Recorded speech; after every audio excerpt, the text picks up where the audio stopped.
হাসিনাকে যারা সহযোগিতা করে বলেছে হত্যাযজ্ঞ চালানোর জন্য, তারা আজকে এফবিসিসিআই তে বসে আছেন। তারা আজকে বিভিন্ন বোল পাল্টিয়ে তারা আমাদের সাধারণ ব্যবসায়ীদের যে বনের দাবি, আমাদের সাধারণ ব্যবসায়ীদের যে পানের দাবি, সেই দাবিকে তারা এখনো পদত্যাগ করেননি। আমাদের নেতৃবৃন্দ ইতিমধ্যে বলেছেন আপনাদের অবস্থা কি হবে আপনারা দেখতে পাচ্ছেন। আপনারা দেখতে পাচ্ছেন 17 বছর 16 বছর জিরে এই দেশকে স্বৈরাচার ভাবে যারা শাসন করেছেন, মাত্র 40 মিনিটের মধ্যে তিনি দেশ ত্যাগ করেছেন। আমি আজকে আমাদের ব্যবসায়ী বন্ধুদের বলতে চাই, আমাদের যেই পানের দাবি, আমাদের যেই আহ্বান, সেই আহ্বানে আপনারা সাড়া দিয়েছেন। আমার বিশ্বাস অনতিবিলম্বে এই স্বৈরাচারী দোসর মাহবুব আলম গঙ্গা পদত্যাগ করে সাধারণ ব্যবসায়ীদের যেই দাবি, সাধারণ ব্যবসায়ীরা যেভাবে এই এফবিসিসিআই কে গঠন করতে চায়, সাধারণ ব্যবসায়ীরা যেভাবে খাতওয়ারি পরিচালকের মাধ্যমে ব্যবসায়ীদের সংগঠনে পরিবর্তন করতে চায়, সেই দাবির প্রতি আপনারা সম্মান দেখাবেন। সেই দাবির প্রতি আপনারা সম্মান দেখিয়ে আপনারা পদত্যাগ করবেন। আমরা আমাদের নেতৃবৃন্দ সরকারি যে নীতি নির্ধারণ আছে সেই নীতির মাধ্যমে অবশ্যই এফবিসিসিআই কে সংস্কার করবেন। এক দফা এক দাবি, মাহবুব আলম গং তুমি কবে যাবে? আপনাদের বিদায় করে আমরা এফবিসিসিআই সংস্কার করব। আপনারা জানেন আজকে প্রায় 80 সদস্যের বিশাল একটা সদস্য নিয়ে এফবিসিসিআই গঠিত। এত বড় সংসদ নিয়ে এফবিসিসিআই কার্যত কোনো কিছু করতে পারে না। আরেকটা বড় মজার ব্যাপার হলো এফবিসিসিআই গঠন করার জন্য 57 জন নমিনেটেড ডাইরেক্টর এখানে আছে। ভোট নাই, ভোটের কোনো প্রয়োজন নাই। সরকার কর্তৃক তারা নমিনেটেড হন, তারা এসে এখানে মানব করে। তাই এফবিসিসিআই সাধারণ পরিষদ সদস্য থেকে আমরা আহ্বান জানাচ্ছি যে নমিনেটেড কথা, গোটা কথা সম্পূর্ণরূপে বিলুপ্ত করতে হবে।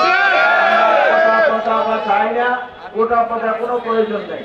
চেম্বার এবং অ্যাসোসিয়েশনের সাধারণ পরিষদের সদস্যদের বোর্ডে নির্দিষ্ট সংখ্যক ডাইরেক্টরকে নির্বাচিত করবে সরাসরি ভোটের মাধ্যমে। এই দাবি আদায়ের লক্ষ্যে আজকে আমরা এখানে একত্রিত হয়েছি। আমরা আহ্বান জানাচ্ছি এই পরিষদকে অবিলম্বে পদত্যাগ করুন। পদত্যাগ করার সাথে সাথে আমাদের কার্যবিধি অনুসারে প্রশাসক নিয়োগ দেওয়া হবে। প্রশাসনের নিয়োগের পর সংস্কার বা নির্বাচন হবে। বাংলাদেশে কোনো সন্ত্রাসী কার্যকলাপ, কোনো সিন্ডিকেট ব্যবসায়ী, কোনো মেশিন নিয়ে সিন্ডিকেট ব্যবসায়ী কেউ থাকতে পারবে না। সো আমাদের একটাই দাবি, মাহবুব আলম গঙ্গের পদত্যাগ। মাহবুব আলম গঙ্গা কখন পদত্যাগ করবে এই জন্য আমরা আপনাদের সামনে এসেছি। বর্তমান সরকারকে বিব্রতকর পরিস্থিতিতে ফেলার জন্য বিভিন্ন ধরনের অরাজকতা সৃষ্টি করেছে। তাদের মধ্যে যাদের ফান্ড আছে, ইন্ধন আছে, তারা কোনো ক্রমে বাংলাদেশে থাকতে পারবে না। একটাই দাবি, মাহবুব আলম গঙ্গের পদত্যাগ। আপনার নেতৃত্ব পালিয়ে গেছে, আপনারা তো বলেছেন আপনি থাকবেন, আপনারাও পালিয়ে যান। আপনারা আপনার নেতৃত্ব যেখানে আছে সেখানে পদত্যাগ করে চলে যান। দলীয় স্বার্থ সিন্ডিকেট করে গোটা ব্যবসায়ী সমাজের ব্যবসায়িক পরিবেশটাকে ধ্বংস করে দিয়েছে। আমরা চাই এফবিসিসিআই তার আসল অবস্থায় ফিরে আসুক। ব্যবসায়িক ফ্লেভার ফিরে আনতে হবে, কোন দলীয় রেজিভিত্তি নয়, কোন ব্যক্তি রেজিভিত্তি নয়। আমরা ব্যবসায়ীদের স্বার্থে প্রকৃত ব্যবসায়ী ফ্লেভার দিয়ে এফবিসিসিআই করে তুলতে চাই। আপনারা অবিলম্বে পদত্যাগ করেন, এখান থেকে সরে যান। তাহলে দেশের ছাত্র জনতা জানে আপনাদেরকে কিভাবে ওখানে বের করতে হবে, সেটা আমাদের জানা আছে। আমরা আপনাদের অপমান করতে চাই না, অসম্মান করতে চাই না, গলা ধাক্কা দিয়ে বের করতে চাই না। আপনারা দয়া করে স্বেচ্ছায় রিটার্ন দিয়ে আপনাদের চলে যান। এখন এফবিসিসিআই ভবনে তারা আসে এবং অবস্থান করে আমার পুরোগম্য হয় না। আমি অনতিবিলম্বে মাহবুব গঙ্গকে এফবিসিসিআই ভবন ত্যাগ করার জন্য বিনীতভাবে অনুরোধ করছি। আজকে আপনি চলে যেতে চান না, ভালো কথা। আপনি যদি চলে যেতে না চান, কিভাবে আপনাকে এখান থেকে টেনে হিসেবে নামাতে হয় দেশের মানুষ জানে। এছাড়া আমি যে কথাটা বলতে চাই সেটা হলো যে আপনি যে কথাটা বলেছিলেন তা এই 1000 মানুষ যারা হত্যাকাণ্ডের শিকার হয়েছে, ছাত্র জনতা যে কয়েক হাজার আহত হয়েছে, তাদের হত্যাকাণ্ডের উস্কানিদাতা আপনি। এই উস্কানিদাতা হিসাবে ফৌজদারি আইনে আপনার গ্রেফতার আমরা দাবি করছি। পদত্যাগ করুন আর না করুন, আমি সরকারের কাছে আহ্বান জানাবো, উস্কানিদাতা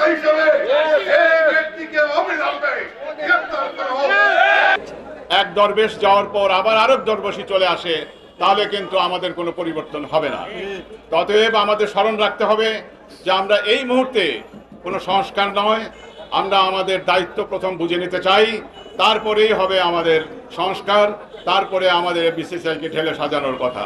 তার আগে যদি কেউ চিন্তা করে থাকেন তাহলে এটা ভুল সিদ্ধান্ত হবে এবং এ ব্যাপারে আমাদের সচেতন থাকতে হবে। আমরা আমাদের দায়িত্ব বুঝে নিয়ে তারপরে আমরা নির্বাচন এবং সংস্কার করব।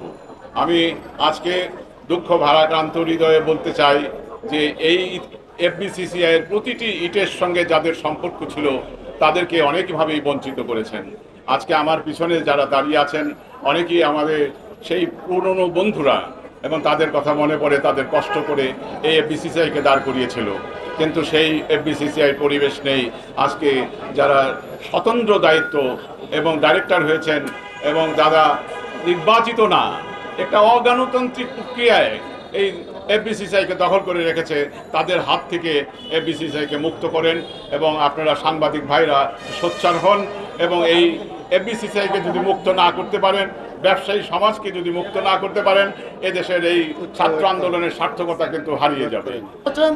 আমি অনতি বিলম্বে জনাব শাহ আলম সহ এখানে একে আজাদ এবং অন্যান্য ব্যক্তিবর্গ যারা এই সরাসরি শেখ হাসিনাকে ইন্ধন দিয়েছে এবং আমাদের মায়ের কোল খালি করেছে এবং এই দেশকে দেউলিয়া করেছে, তাদেরকে অনতি বিলম্বে ফৌজদারি কার্যবিধিতে এনে তাদেরকে বিচারের আওতায় আনা হোক।